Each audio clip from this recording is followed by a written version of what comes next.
Hello everyone, welcome to Anime No Mi, and thank you for joining us for another One Piece video. In today's video, we're going to add on to our One Piece leak videos, and this time we're going to be talking about the potential leaks for Chapter 1049. We're coming to an end of the confrontation between Luffy and Kaido, and this time, we may see the last events that could lead Kaido to be defeated by Luffy in these next couple chapters. Please keep in mind that these are just leaks, and we don't have the complete information for the chapter, so we're only going to talk about what has been leaked so far, but as more happen throughout the week, we will be sure to keep you informed as more information drops. But before we get into the leaks, if you're new to the channel, we'd be absolutely honored if you'd leave us a like, or even subscribe with a comment letting us know what you thought of the video. It really helps us out and motivates us to make more content, and if you'd like to help out the channel in a bigger way, consider sharing it with a friend. But without further ado, let's get into the video.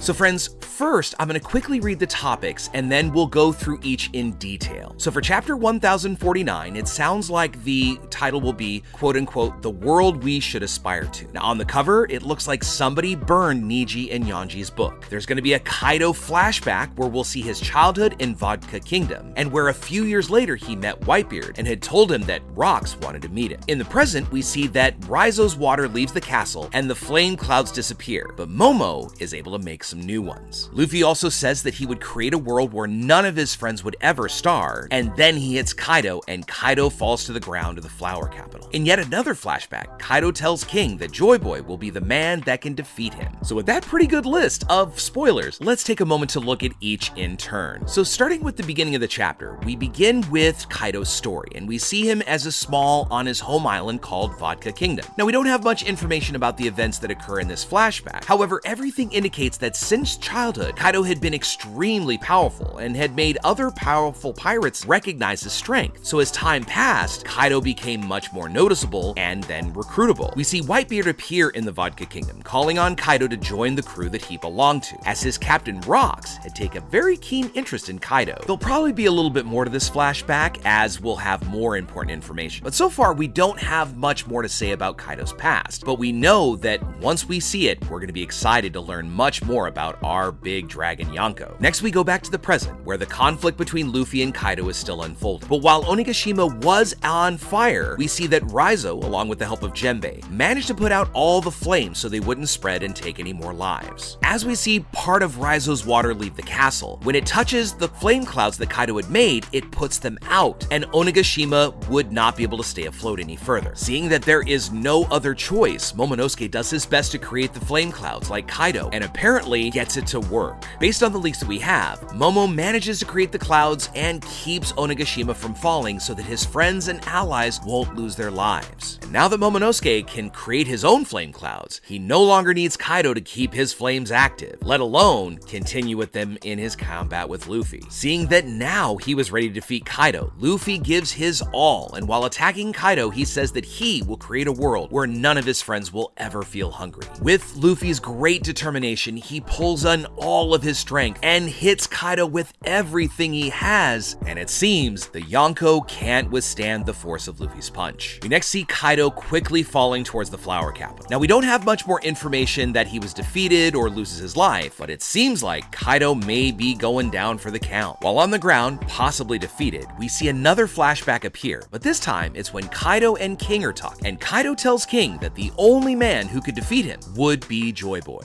This shows that Luffy is the one who will be able to defeat him, because as we currently know, Luffy is the new Joy Boy of this era, and based on Kaido's words, he will be the one to defeat him. So folks, this is the information that we've managed to get from the leaks and texts, and we can see that now it very well could be Kaido's defeat. Taking things a little bit further, we see at the beginning of the chapter that because of Kaido's past, we see that it was actually Whitebeard responsible for inviting Kaido to the Rocks Pirates vessel. Also, as we predicted, Momonosuke has been able to create clouds that are able to move Onigashima to a safe place away from Kaido, and because he was able to do it, Luffy is able to finally bring down that strike with all of his might. And now that Momonosuke Momonosuke has managed to create these flame clouds, this also opens up several possibilities in the future where he could be possibly as strong as Kaido in his dragon form. Of course, as Momonosuke grows, he's gonna have the ability to use practically the same abilities as Kaido, and may even be able to become stronger and even improve on the powers to get greater than Kaido. This also creates a great moment of growth for Momonosuke, because with the water coming out and putting out Kaido's flame clouds, Momo had no other choice, and it could be in this very moment where Momo's able to grow and build his confidence, because it was his flame clouds that hold Onigashima aloft, and also his flame clouds that finally allow Luffy to unleash his full power. Now, not knowing what's going to happen once Kaido comes up and wakes up in the Flower Capital, we also know that with this flashback, we finally see the connection between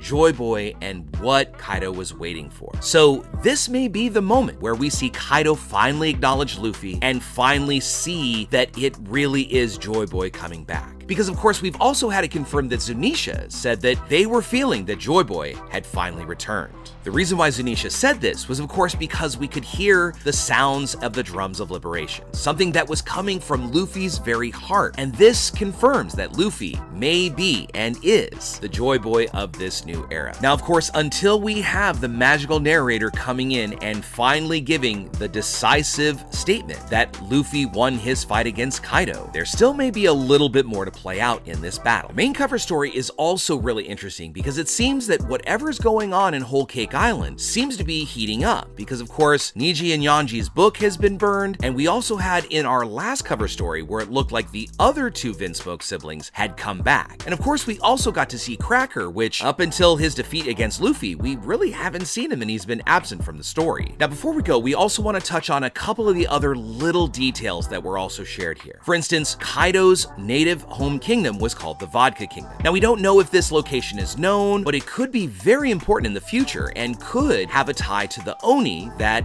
Kaido has talked about in the past. We've also got the connection between Raizo's scroll and Zunisha's water, which is another great way to connect all the way back to the kingdom of Zou. And then going back to when Luffy first comes into Wano, and the very first friend that he makes and is even given rice by this friend when he meets Tama, we see that Luffy's motivation is more than just being with his friends and having freedom and being the freest man on the sea, but yet that he doesn't want to see anyone and really wants to create a world where no one can go hungry. We could also see in this next chapter that we may have more connections with Zunisha, because we still don't exactly know where our great elephant friend is. And also, let's not forget that there are Marines lurking outside of Wano as well. But because Zunisha's coming to Wano, they could have some very important information for Luffy. And this could also add on to more objectives that Luffy will have to fulfill now that he's inherited the title of Joy Boy. And with the confirmation of Kaido's defeat, Luffy may get that title of Yonko and also get his bounty increased. Now, we don't know if the world government will ever let the awakening of his fruit become public, but we do know that they will take notice and probably act accordingly. So once again, friends, as we get more leaks this week, we will be sure to make sure we come back and post another video. But for now, let us know what you think about it. Do you think we're gonna finally get that narrator box that says Luffy is the victor? What else do you think we might learn about the Vodka Kingdom, or what do you think is going on at Whole Cake? Let us know in the comments below. So friends, as we bring our video to a close, I want to thank you so much for watching it all the way up to the very end. Make sure you add on comments of any themes or ideas that you'd like to see in future videos. And also, since you made it this far, give us a like as you head out to take on the rest of your day. Hope to see you all in our next video, and let's keep sailing this giant sea together. Take care.